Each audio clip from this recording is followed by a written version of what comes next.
नगरमध्ये दक्षिण व उत्तर हे प्रशासकीय सोयीचे दोन विभाग. या दोन्ही विभागात गेली 2-3 दशकं शरद पवारांनी वर्चस्व गाजवलं. नाही म्हणायला उत्तरेत विखे हे पवारांना कायम पुरून उरले. दक्षिणेत पवारांना रोखायला तेवढा तगडा नेता तयार झाला नाही. त्याचं कारण होतं सहकार.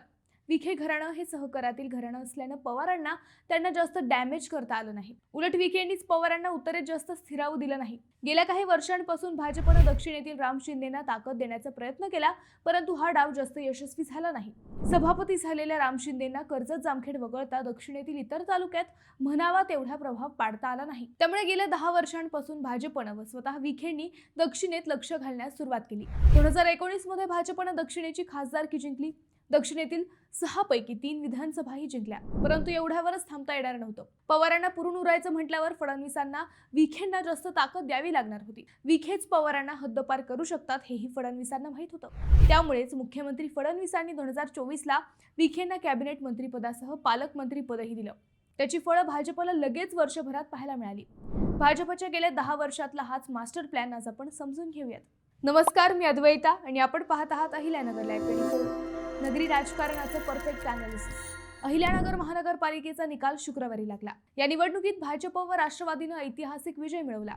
राज्यात विरोधात असलेल्या काँग्रेस, ठाकरे गट व शरद पवार गटाला मिळून दुहेरी आकडाही गाठता आला नाही. शरद पवार पक्षाचे फायर ब्रँड खासदार समजल्या जाणाऱ्या निलेश लंकेंना नगर मनपात एकही नगरसेवक निवडून आणता आला नाही. गेल्या 8-10 दिवसांपासून नगरमध्ये ठाण मांडून बसलेल्या खासदाराला एकही नगरसेवक निवडून आणता न येणं हे नुसतं लंकेंचंच नाही तर स्वतः शरद पवारांचंही अपयश ठरलं. शरद पवार गटाला भोपळाही फोडता आला नाही. याच भोपळ्याची सध्या जिल्हाभर नाही तर राज्यभर चर्चा होते. राजकीय विश्लेषकांना शरद पवारांच्या पक्षाचंही धक्कादायक स्थित्यांतर लगेच कळतं. कधी काळी नगरमध्ये एका सभेवर वातावरण फिरवणारे शरद पवार सध्या नगर जिल्ह्यात असून नसल्यासारखे झालेत. त्याला कारण ठरलेत खासदार निलेश लंके. होय, निलेश लंके. कारण लंके जेव्हापासून खासदार झाले तेव्हापासून शरद पवारांच्या पक्षाला नगरमध्ये उतरती कळा लागल्याचे बोलले जात आहे. आता हे किती खरं किती खोटं हे स्वतः शरद पवार किंवा त्यांचे समर्थक पाहतील. आपल्याला आजच्या व्हिडिओचं विषयांतर करायचं नाही. तर आजचा विषय आहे विखेंचा, विखेंवरच्या भाजपच्या विश्वासाचा, भाजपच्या रणनीतीचा. अहिल्यानगर महानगरपालिकेचा निकाल लागल्याबरोबर मुख्यमंत्री देवेंद्र फडणवीसांना पालकमंत्री विखेंच्या तोंडात पेढा भरवला. त्यांचे तोंड भरून कौतुक केलं. स्वतः त्यांना मुंबईला बोलावून त्यांचं कौतुक केलं. भाजपनं राज्यभर नेत्रदीपक यश मिळवलं. राज्यात सर्वात जास्त चर्चेत असलेल्या मुंबई महानगरपालिकेतही सत्ता मिळवली. पण या सगळ्या विजयात नगरचा विजय भाजपसाठी जास्त ऊर्जावान ठरला. आता ऊर्जावान का?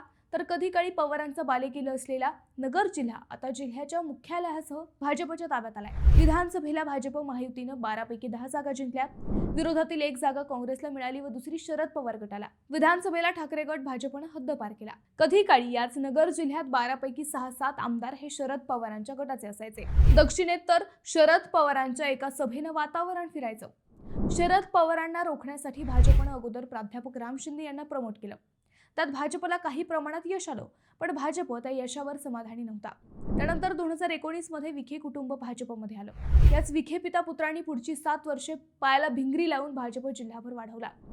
विखे खरं तर उत्तरेतले, परंतु विखेंची यंत्रणा, नेतृत्व गुण आणि संघटना मुख्यमंत्री फडणवीसांना माहित होती. स्वर्गीय बाळासाहेब विखेंपासून जिल्ह्याच्या राजकारणात या घराण्याचा दबदबा राहिलाय. त्यामुळे 2019 नंतर फडणवीसांनी नगरचं सगळं राजकारण हळूहळू विखेंच्या ताब्यात द्यायला सुरुवात केली. त्यासाठी प्राध्यापक राम शिंदेंना थेट सभापतीपद देऊन नगरच्या राजकारणापासून दूर नेलं हे आम्ही म्हणत नाही तर राजकीय संदर्भ हेच सांगतात. विखेंना भाजपमध्ये ऍडजस्ट व्हायला अजिबात वेळ लागला नाही. 2024 मध्ये झालेल्या प्रमुख 3 निवडणुकात विखेंनी भाजपचा झेंडा घराघरात नेला. लोकसभेला थोडक्यात पराभव झाल्यावर सुजय विखे ही दुप्पट वेगाने कामाला लागले.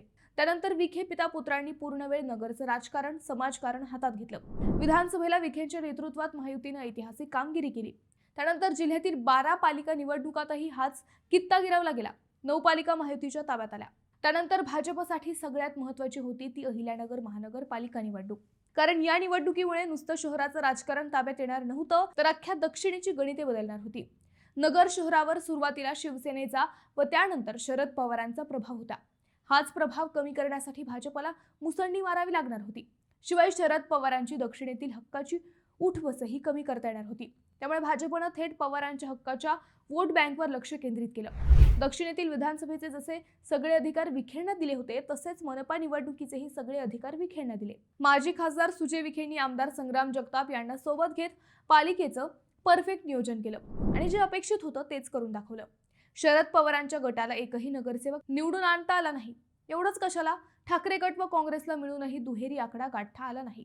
नगर शहरावर वर्चस्व मिळवल्यावर आता भाजपला दक्षिणेतील राजकारण सोपं जाणार आहे. शिवाय ज्या नगर शहराच्या जोरावर खासदार निलेश लंके हे 2029च्या लोकसभेचं स्वप्न पाहतायत, ते स्वप्नही भंगणार आहे. 2024च्या विधानसभेला 12 पैकी 12 आमदार निवडून आणण्याची भाषा करणारे लंके शरद पवार गटात एकही आमदार स्वतःच्या हिमतीवर निवडून आणू शकले नाहीत. अपवाद होता रोहित पवारांचा, परंतु रोहित पवार हेही स्वतःच्या हिमतीवर काठावर निवडून आले. त्यात लंके यांचं काहीच योगदान नव्हतं. आता अहिल्यानगर महानगरपालिकेतही महायुतीला घासून टक्कर देण्याची भाषा लंके करत होते, परंतु तेथेही त्यांना नगरकरांनी सपशेल नाकारलं. या निवडणुकीनंतर शरद पवारांचा पक्ष खऱ्या अर्थानं नगर जिल्ह्यातून हद्दपार झालाय, हे राजकीय विश्लेषकांना जाणवू लागलं आहे. थेट मुंबईला बोलवून पालकमंत्री विखेंच्या तोंडात फडणवीसांनी भरवलेला पेढा हा त्याचाच मतितार्थ आहे, असं आम्हाला तरी वाटतं. मित्रांनो, तुम्हाला आमचं हे विश्लेषण कसं वाटलं हे आम्हाला कमेंट करून नक्की कळवा.